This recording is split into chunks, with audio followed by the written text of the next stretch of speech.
A new higher education semester is just around the corner, which is coming with pressures on the federal level to dissolve diversity, equity, and inclusion programming under threat of funding cuts. Thanks for joining us here at 6:30. I'm Alex Dieterer. Louisville's only HBCU, Simmons College, is welcoming students back tomorrow. WHAS11's Clarice Shaley shows us how, amid this uncertainty, Simmons College is welcoming their largest freshman class.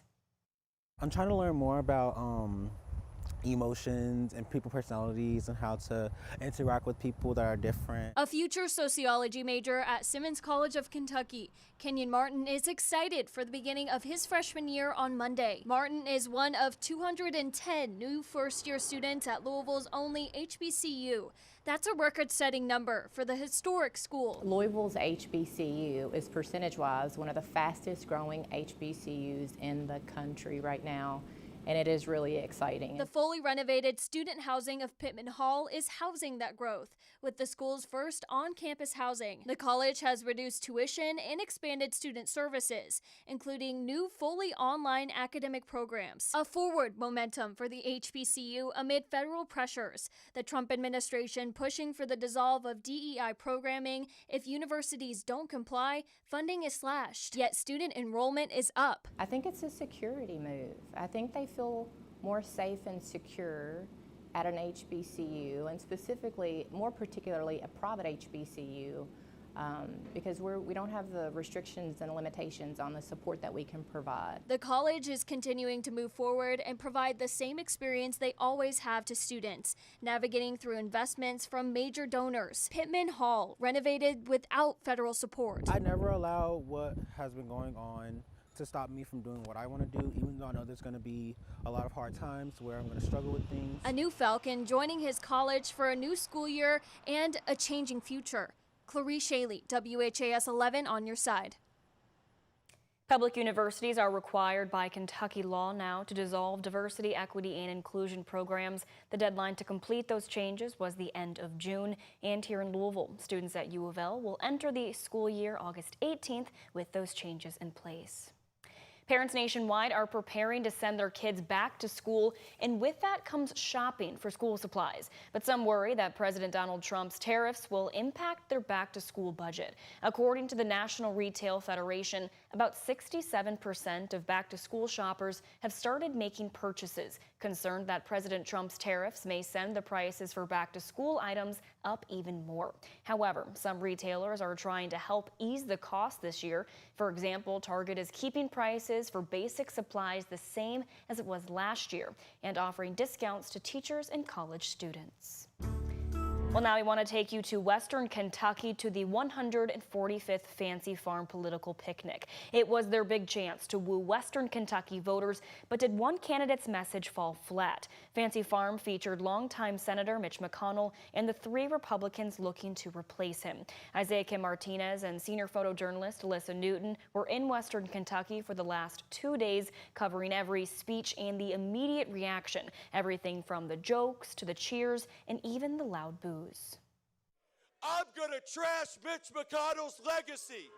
A campaign promise made by polarizing Republican Senate candidate Nate Morris met with a sharp rebuke.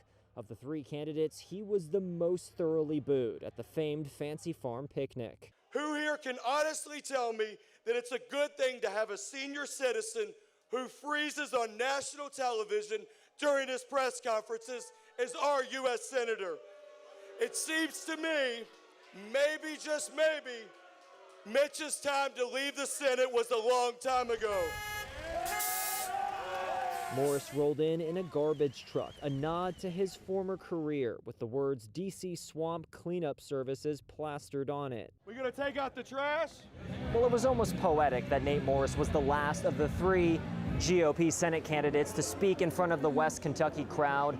Really a test for his anti-McConnell message and whether it would land with people here. And based on the boos that we heard, for many of them, the answer was a resounding no.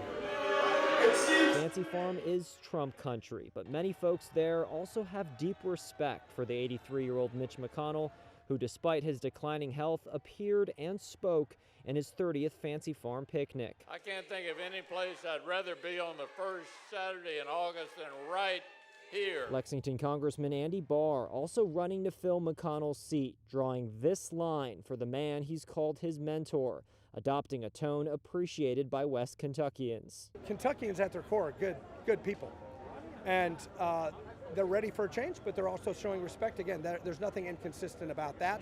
And people who are angry and disrespectful, that's inconsistent with the values of West Kentucky.